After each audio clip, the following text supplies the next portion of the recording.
For as long as there's been music, Satan himself has been a fan. From the controversial Devil's Note of the Middle Ages to Robert Johnson's Crossroads, the devil has been dancing for decades. In the modern era, the music of Dylan, the Stones, and the Beatles was supposedly afflicted by hidden messages. These took the form of backmasking, the term applied to the simple act of playing lyrics in reverse. I think part of that appeal, it has to do with like teenage boys and the product of a vinyl record. The physical object that you could actually manipulate. When you learn that you can move that turntable and it starts to sound weird, get that record and just spin it till you heard it. You'd find the right speed and you'd be going, damn, it did say that. By the mid-70s, this ideology has taken on a life of its own. But how much of this is legend or just time-honored lore? It's not only possible, it happens on a regular basis that you'll hear their messages. Demons deliver messages in all forms of electronic devices. Now, what is the purpose for backward speech? This is something that most people don't really understand. In my work, demons spoke backwards because they didn't want me to understand them at the time. As radical as it seems, backmasking takes off in the 70s to the point where witch hunts against popular music take over. But why? For that, it's time to go back to the drug culture of peace and love. It was born out of the flower power movement. In the late 60s, what we now call classic rock starts to get more excessive. Bands are writing songs about hobbits, wizards, and warlocks. All of a sudden, you end up with these crazy concepts. And some people thought that they were involved in devil worship. The more you play with a cult, the more you're inviting this stuff in. It is feasible that demons will affect you and have you say something or write something a certain way because they're opportunistic and they'll do everything they can. I think the reason people were so obsessed with the devil's music is really because in the 70s and 80s, there were references to the devil, to Aleister Crowley, you know, the Satan worshiper, in their songs. Aleister Crowley, the occultist, he had a magic book and he encouraged magicians to do things backwards. Walk backwards, speak backwards, think backwards, and listen to the phonograph backwards. So some would say that Aleister Crowley is the beginning or the seed planted for backmasking. Not only do lyrics get darker, but musicians start using experimental techniques in the studio to enhance the experience. Unwittingly, the controversy over backmasking originates with the biggest band in the universe. The Beatles used backward masking a lot. They used it in many, many songs. Rain was the first song, and then Revolution number 9, never guessing that it would help start the rumor that Paul was dead. At the end of the White Album track, I'm So Tired, John Lennon's mumbling played in reverse reveals a startling message.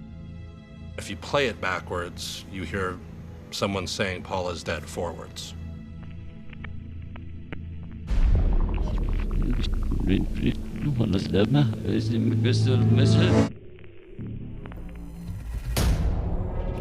The Beatles start, manipulating sounds, and it gets a little eerie and scary there. Black Sabbath shows up out of nowhere playing this demonic, British blues. And then later down the line, Jimmy Page from Led Zeppelin buys Aleister Crowley's castle, and we just think that we're being inundated with Satan at this point. Page's purchase of the castle in Scotland reinforces Led Zeppelin's rabid interest in Crowley and his musings. The band allegedly adds satanic references in their music, specifically on the album Zoso. So it's not a surprise when they're associated with backmasks on the seminal hit Stairway to Heaven. Led Zeppelin in Stairway to Heaven, it's supposed to say, "Here's to my sweet Satan," and 666. Stairway to Heaven is sort of based out of the main vocal, so it's not anything that is sort of hidden.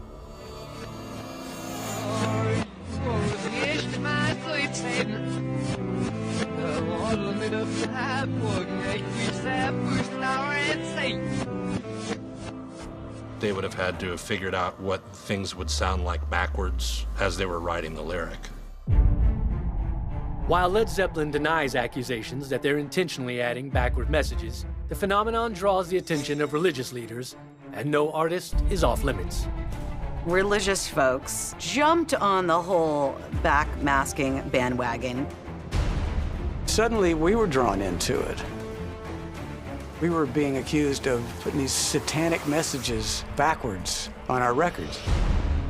In January of 1982, the Trinity Broadcasting Network drives the fervor even further by airing a program claiming satanic messages are hidden in Zeppelin's hit tune, Stairway to Heaven. All right, let's go ahead and start.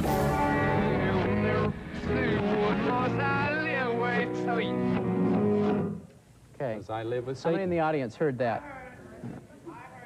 Religious folks were convinced that if their children listened to Stairway to Heaven, that they would somehow subliminally be programmed to, like, do Satan's work. Now, seemingly everyone's music, from Queen to ELO to Styx, is on a path to hell. Styx were successful for years, from their first hit Lady and all of those tracks, Come Sail Away to Babe. They were never considered a controversial group. But suddenly, we were drawn into it. I guess it was snowblind, yeah. At first, we thought, well, that's ridiculous. But it started going around, and it became, you know, kind of national news that Styx was doing this. And you hear what it said, man? It said, "Oh, Satan, move in our voices." Oh, Satan, move.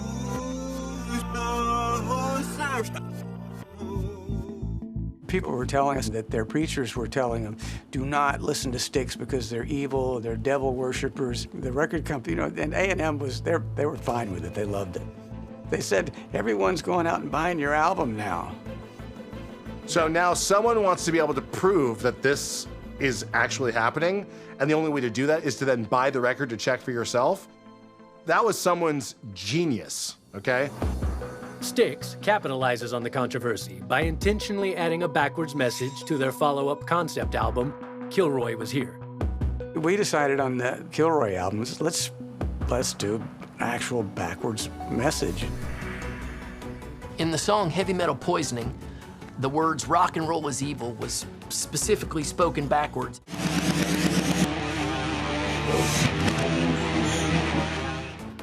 We were just messing with people. We're all good Catholic boys, the rest of the band. I'm from Alabama. I was raised up in the Baptist church. If we wanted to be Satan worshipers, where would we go? Where's the meeting? I don't know where to go. While Styx's use of backmasking was intended as satire, the downfall of the vinyl format made the hunt for hidden messages less appealing. But there are still those who believe the devil will always find his way into our music.